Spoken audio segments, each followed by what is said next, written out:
오늘 읽은 이 말씀, 이것은 하나님께서 보여주신 환상입니다. 바로 이 환상은요, 하나님께서 구속사적인 그런 계획 속에서 절망에 있는 백성에게 소망을 선언하는 그런 매우 중요한 메시지를 담고 있습니다. 우리는 이 시대적 배경을 알아야 돼요. 바로 특별히 이 본문은 바벨론의 포로로 끌려갔던 그런 역사적 상황 속에서 주어진 말씀이죠. 당시 바벨론에는 그발강이라는 게 있어요. 그발강. 우리로 하면 지금 한강이 흘러가죠. 여기 한강이 시발점이죠. 여기가 그발강. 그래서 바벨론 왕은요, 이스라엘에서 끌고 온 포로들을 그발강가 주위에 살게 했어요. 그런데 그발강의 강물이 범람해요. 무슨 일일까요? 백성들이 눈물을 너무 많이 흘려가지고 그 강이 범람했었대요. 눈물의 강입니다. 그발강이. 바로 민족적인 죽음의 상태를 이야기하고 있죠. 그러한 민족에게 바로 하나님께서는 이 에스겔을 통한 이 환상을 통하여서 회복의 메시지를 지금 전해주고 있는가. 이 메시지는요, 민족적인 회복을 넘어서서 영적으로 죽어가는 모든 백성들에게 주시는 말씀. 그래서 성령으로 인하여서 우리는 다 회복이 될 수 있고 구원을 이룰 수 있다는 것을 우리에게 알려주고 있습니다. 아멘. 바로 우리는 이 말씀을 통해서 하나님께서는 마른 뼈에도 생기를 불어넣으시는 분이듯이 우리 메마른 인생에도 생기를 불어넣으시는 하나님 것을 다시 한번 생각해 볼 필요가 있습니다. 네. 첫 번째, 마른 뼈의 현실은요, 죽음의 상태를 이야기하고 있습니다. 본문 1절 2절에서 나오는 에스겔은 하나님의 손에 붙들려 골짜기로 인도되고 있습니다. 그곳에는 심히 많은 뼈가 있었고 심히 말랐다고 강조되고 있습니다. 뼈는 뭐예요? 살이 다 떨어져 나가잖아요. 죽음이죠. 죽음. 그리고 심히 말랐다. 이미 죽은 지가 오래됐다는 거예요. 어떠한 여기에서 희망도 찾아볼 수 없는 상황이죠. 절망입니다. 바로 죽음인 것이죠. 단순한 죽음이 아니라 회복의 가능성이 완전히 차단된 그런 상태인 것을 우리에게 시사하고 있습니다. 바로 오래되었다는 것. 어떤 생명의 흔적도 이제 우리는 기대할 수 없다. 이게 마른 뼈이죠. 마른 뼈. 이게 바로 이스라엘의 상태입니다. 하나님께서는요, 모세를 통해서 애굽에서 이스라엘 백성을 구원하셨습니다. 그리고 여호수아를 통하여서 가나안 땅을 점령하게 하였습니다. 그러함에도 불구하고 끊임없이 이스라엘 백성들은 패역하고 무너지고 쓰러지고 스스로 넘어지고 죄악에 감염이 되고 있었습니다. 선지자들 외면하고 있었습니다. 그뿐 아니죠. 하나님의 말씀을 대언하는 선지자들을 죽였잖아요. 또 죽이고 또 죽이고 심지어는 이사야 선지자를 멍석말이 해가지고 톱으로 켜서 죽이기까지. 이 모든 것 현재 이스라엘 백성의 신앙 상태입니다. 그 결과 어떻습니까? 나라는 패망했죠. 이미 북이스라엘은 BC 722년에 아수르에 의해서 나라가 없어져 버렸죠. 완전히 패망입니다. 그리고 그 이후 BC 586년에 남유다마저 바벨론의 포로로 끌려갔습니다. 나라를 잃은 것입니다. 그리고 성전이 무너졌습니다.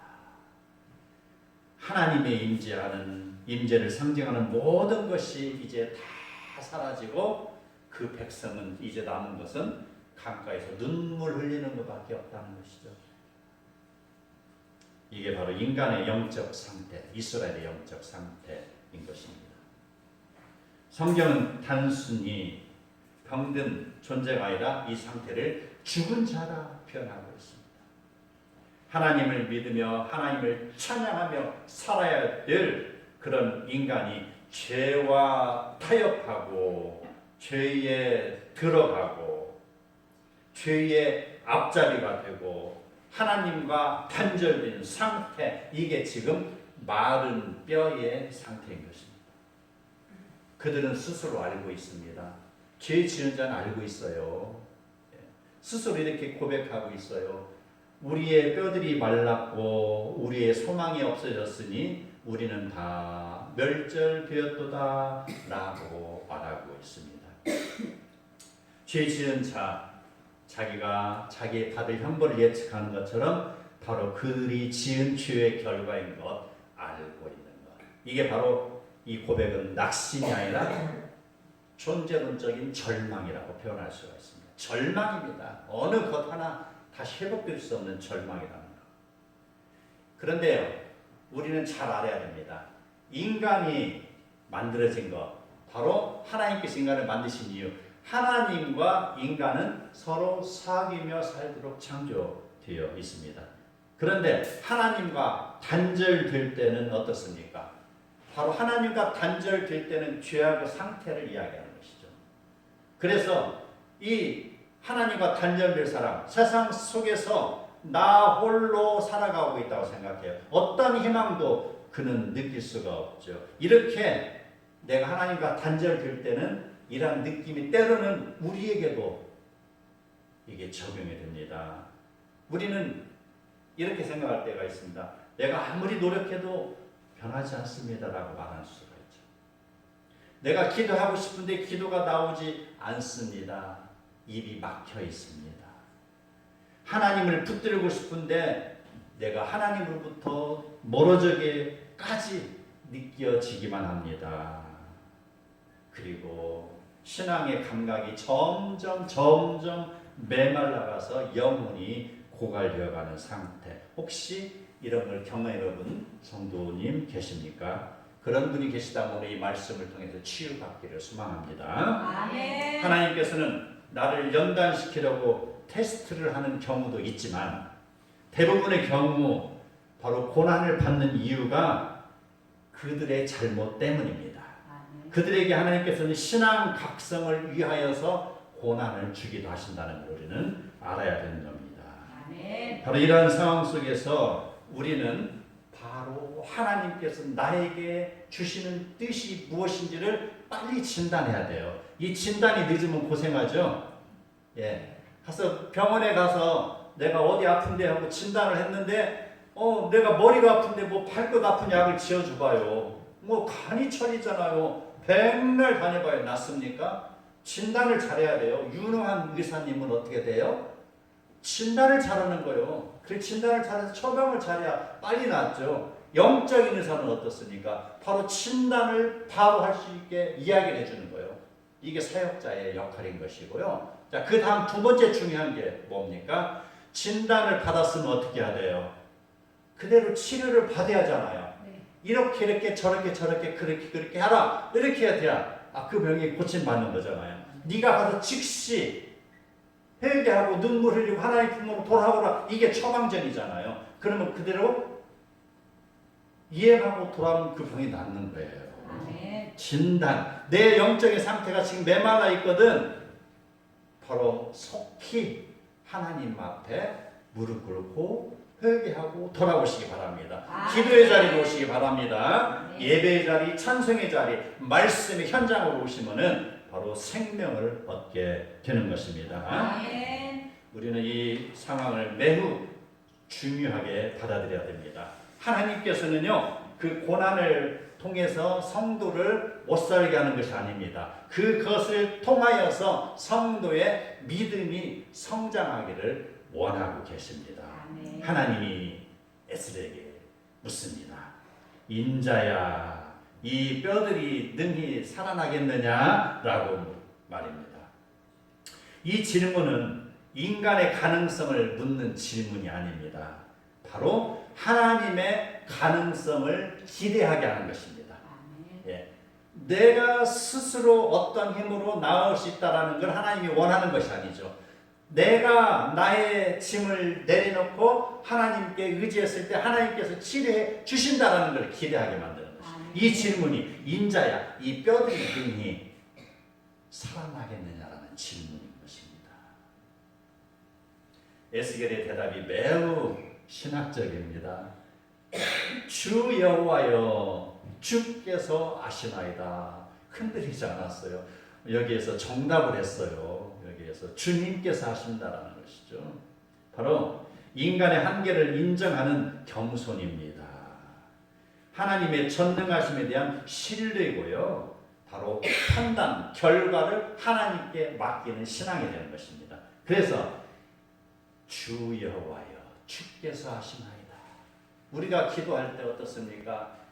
엄청나게 나의 가슴에 쌓여있는 그런 것들이 많이 있죠. 그런데 우리가 한마디로 어떻게 하죠? 한마디로 아버지께서 아시오니 그렇게 기도 많이 하잖아요. 아버지께서 저의 이 고통을 아시오니 이렇게 일일이 나열할 수도 있지만 하나님은 다 아시잖아요.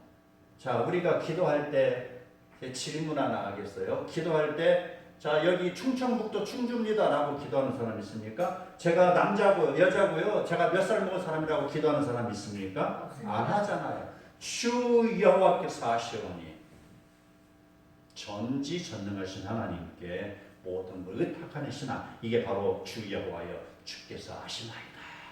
이런 신앙의 고백이 되기도 합니다. 바로 하나님께서 동일하신 질문으로 너의 인생을 다시 살아날 수 있겠느냐, 너의 가정이 다시 회복될 수 있겠냐 라고 물으실 때 우리는 뭐라고 대답할 수 있겠습니까? 아멘. 주 여호와여 주께서 아시나이다. 네, 그 말 속에는 나의 신앙의 고백이 함축이 되어 있습니다. 왜? 곁길로 빨리 떠났다가 이 고백을 할 수가 없죠.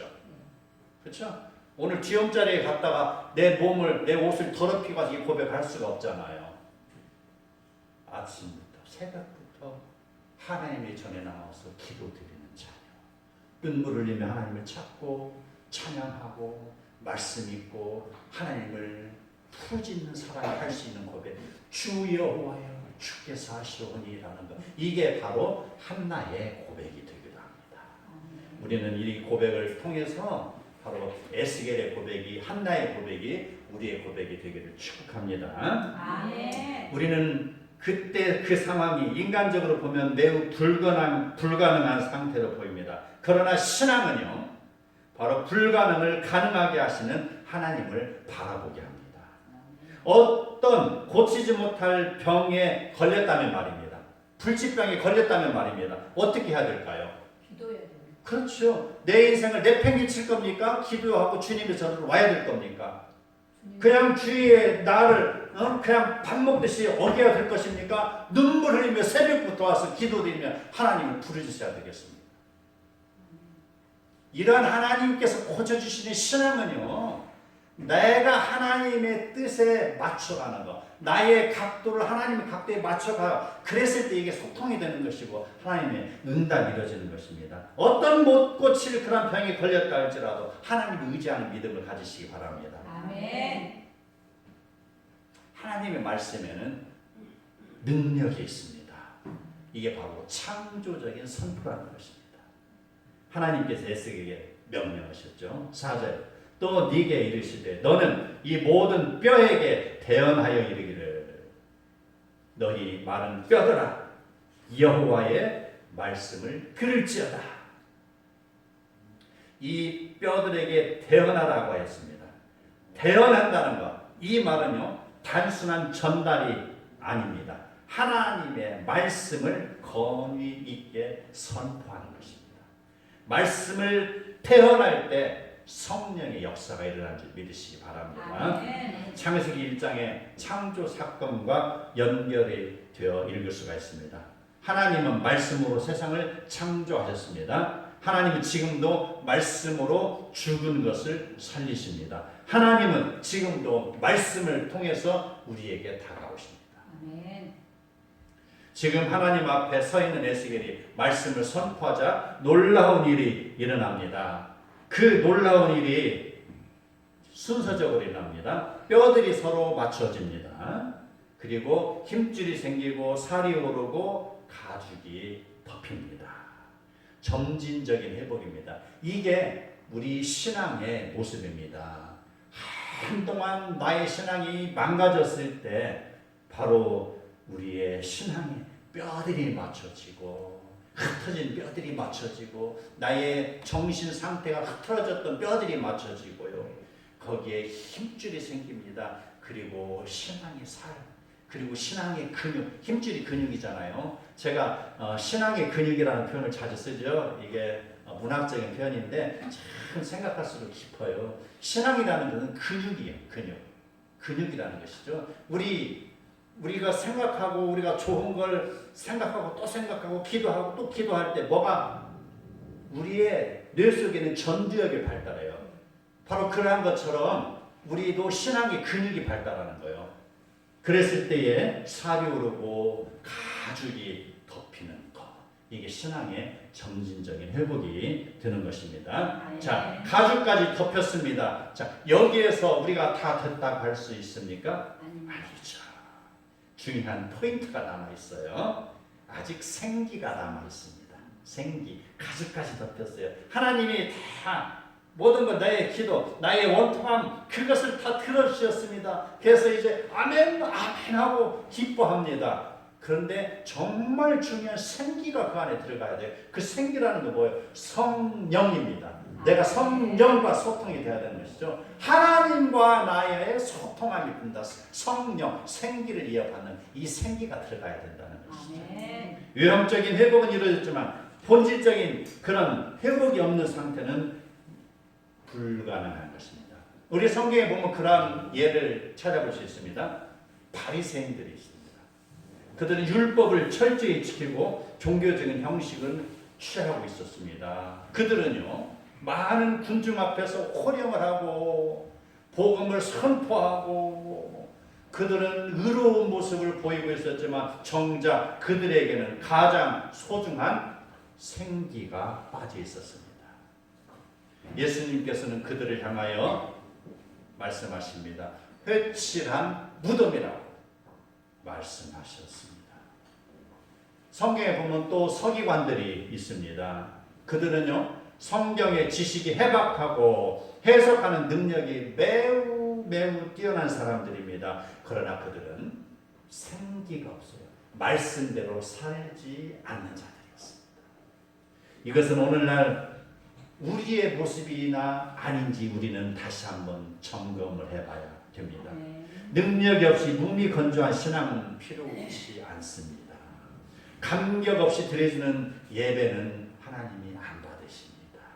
조직이 갖춰져 있지만 생명을 상실한 교회라면 하나님의 촛불이 떠나는 것이죠. 말씀은 바로 우리가 사모해야 되는 것이고 예배도 사모해야 되는 것이고 우리가 찬송하고 우리가 하나님께 다가설 때 우리는 그 속에 정말 중요한 포인트 생기가 있어야 된다는 것입니다. 주 성령이 임하여 주시옵소서. 성령을 사모하시기 바랍니다. 아멘. 성령은 하늘로부터 주어지는 것입니다. 하나님과 나와의 그런 소통이 되어질 때에 성령께서는 스스로 우리에게 다가오시는 것입니다. 이러한 것을 통해서 우리가 성령의 임재를 누리는 성도들이 다 되시기를 바랍니다. 아멘. 생기가 있다는 것은요, 바로 성령의 주권적인 사역 안에 있다는 것입니다. 그게 바로 5절의 내용입니다. 주 여호와께서 이 뼈들에게 이같이 말씀하시기를 내가 생기를 너희에게 들어가게 하리니 너희가 살아나리라 라고 했습니다. 바로 생기를 너희에게 들어가게 하신다고 했습니다. 내가 원한다고 들어오는 것이 아닙니다. 하나님이 인간을 만드신 그 코에 생기를 불어넣으셨잖아요. 하나님으로부터 수여받는 것이죠. 그랬을 때 그 인간, 바로 육과 혼과 영의 그 모습이 갖춰진 인간이 된 것이죠. 신앙도 마찬가지입니다. 생기를 받으시기 바랍니다. 성령을 받으시기 바랍니다. 네. 여기에서 생기라는 걸 루하흐라고 합니다. 그래서 루하흐, 이게 히브리어 루하흐죠. 영이요, 바람이요, 호흡이다 이렇게 이야기하고 있습니다. 그리고 바로 이것은요, 성령이 임하는 것을 이야기합니다. 그래서 비로소 완전한 생명이 이루어지는 게 바로 생기가 들어갔을 때라는 것이죠. 사방에서 바람이 불어와 그들에게 이제 들어가고 있습니다. 바람. 자, 바람이라는 게 그 원어가 헬라어로는 푸뉴마 그렇습니다. 여기 히브리어는 루아흐 이렇게 이야기하죠. 그게 바로 생기, 성령, 바람 이렇게 되는 것이죠. 똑같은 어원을 가지고 있어요. 그래서 바람이 불어왔다. 그래서 그들에게 들어갔다. 자, 성령이 그들에게 들어갔다는 것이죠. 그래서 그들이 이제 다 살아났습니다. 그리고 나서 큰 군대를 이루는 것입니다. 바로 성령이 임하니까 군대가 되는 거예요. 오순절 마가의 다락방에 성령이 임하니까 그곳에 있는 그런 주의 사랑하는 제자들이 굉장히 성령의 충만함을 입는 것이고요. 그 제자들이 세계 열방을 향하여서 복음을 들고 나가는 역사가 일어나는 것입니다. 큰 군대. 이것은 바로 단순한 회복이 아니라 무력한 존재가 하나님의 군대로 변화되었다라는 사건을 알 수가 있습니다. 이제 우리는 또 이러한 성경에서 이러한 사람을 찾아볼 수가 있습니다. 어떤? 바로 요셉이라는 사람입니다. 형들에게 미움을 받았습니다. 그리고 그는 죽을 뻔했던 그런 경험을 하고 있죠. 그리고 노예로 팔렸습니다. 그 요셉은요, 이제 애굽에 가고 억울한 누명을 쓰고 감옥에 갇히기까지 하죠.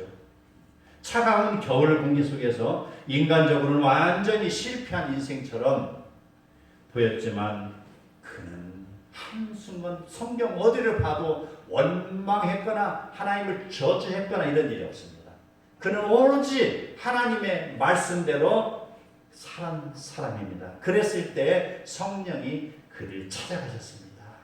성령이 그 안에 들어가니 비로소 그는 하나님의 계획대로 쓰임받는 사람이 된 것이죠. 그래서 애굽의 총리가 된 것이고요. 이방을 구하고 이스라엘을 구했으니 바로 성령 충만한 사람의 표본이 되는 것입니다. 아멘.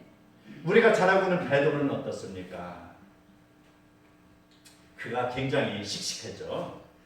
예수님의 수제자로서 책임감도 있는 사람이었습니다. 그가요, 내가 예수님을 끝까지 따르겠다고 호언장담하던 사람이었습니다. 그런데 그 여종 앞에서 무참하게 무너졌잖아요. 3번이나 예수님을 모른다고 부인했잖아요. 영적으로 완전히 무너지고 실패했던 베드로였습니다. 그가 말입니다. 네가 나를 사랑하느냐? 네가 나를 사랑하느냐? 네가 나를 사랑하느냐라는 예수님의 질문 앞에서 주님, 제가 주님을 사랑합니다. 제가 주님을 사랑합니다. 제가 주님을 사랑합니다. 하고 고백했습니다. 그 속에서 튀어나오는 깊은 회개와 하늘을 향하는 그의 열망이 그 속에 담겨있는 것이죠. 그리고 그 베드로 성령이 임하니 어떻습니까? 오순절의 역사가 일어났습니다. 한번 그가 설교할 때 3,000명이 회개하고 따르는 역사가 일어나는 것입니다. 이게 바로 큰 군대를 이루는 것이요, 성령의 역사가 일어나는 그런 모습입니다. 아멘. 신앙은요, 좌절하거나 실패의 자리에 머무는 것이 아닙니다.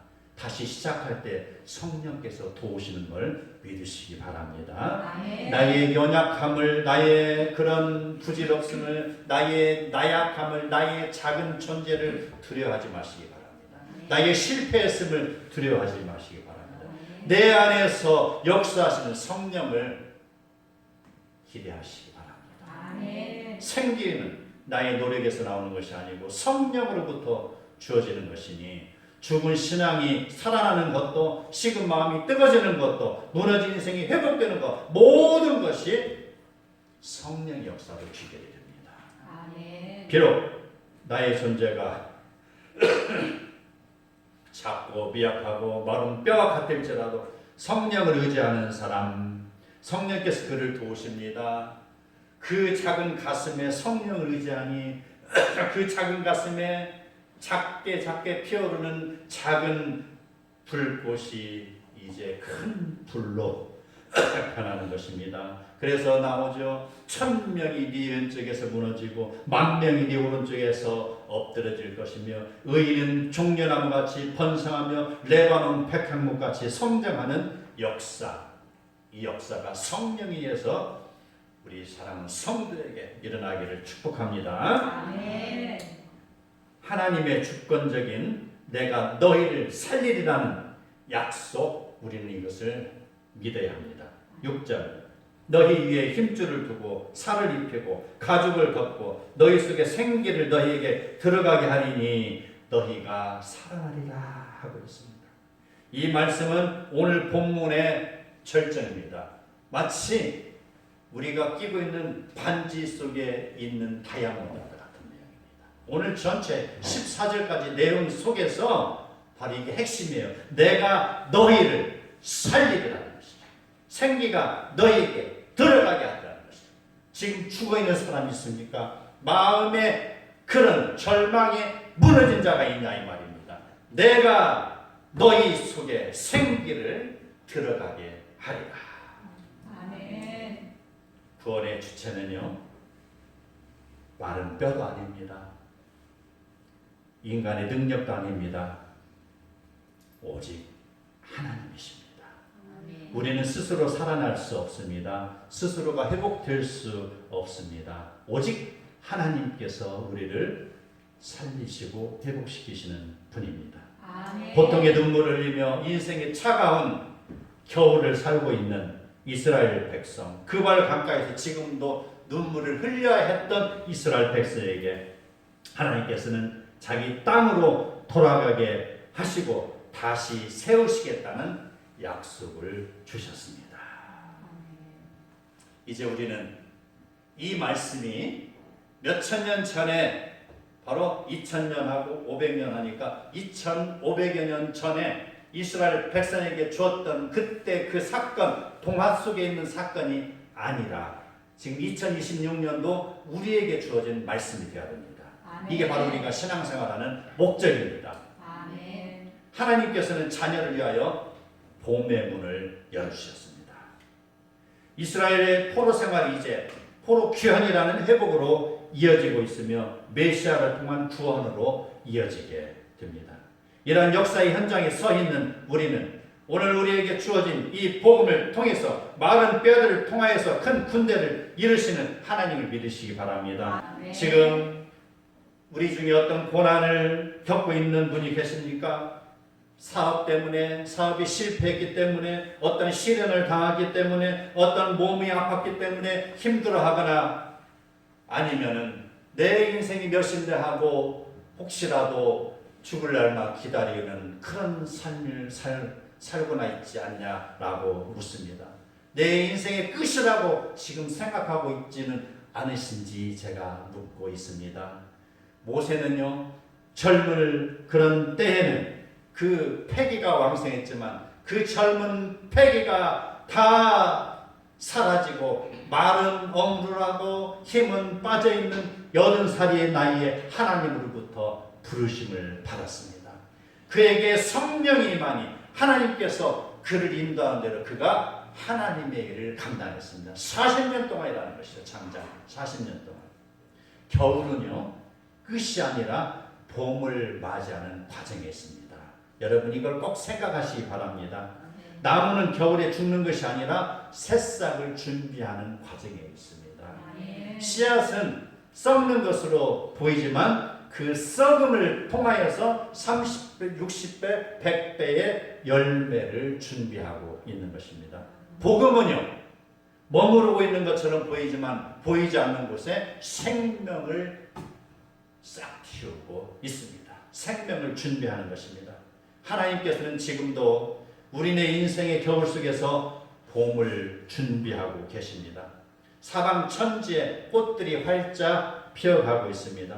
윙윙거리는 벌들의 소리가 생명처럼 울려 퍼지는 소리가 들리거든. 사랑하는 성도 여러분, 하나님께서는 지금도 역사를 이루고 계시는구나 라고 생각하시기 바랍니다. 그리고 그 역사 속으로 들어가시기를 바랍니다.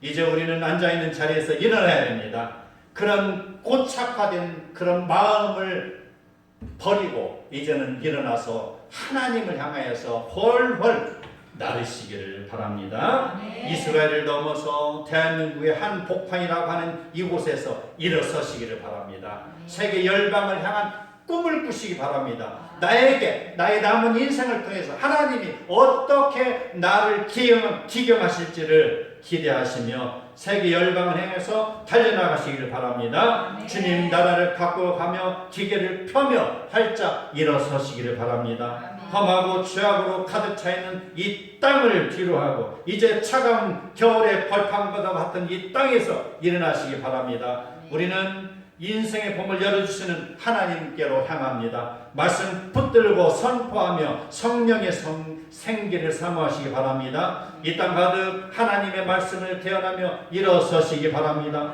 많은 골짜기에서 뼈들이 맞추어져 큰 군대를 이루는 것처럼 절망이 희망으로 변하고 생기가 되어 개인마다 가정마다 집집마다 새 힘으로도 풍성해지시길 바랍니다. 아멘. 그리함으로 하나님의 나라와 예수 그리스도의 푸른 계절을 갖고가는 저와 성도 여러분이 다 되시기를 축복합니다.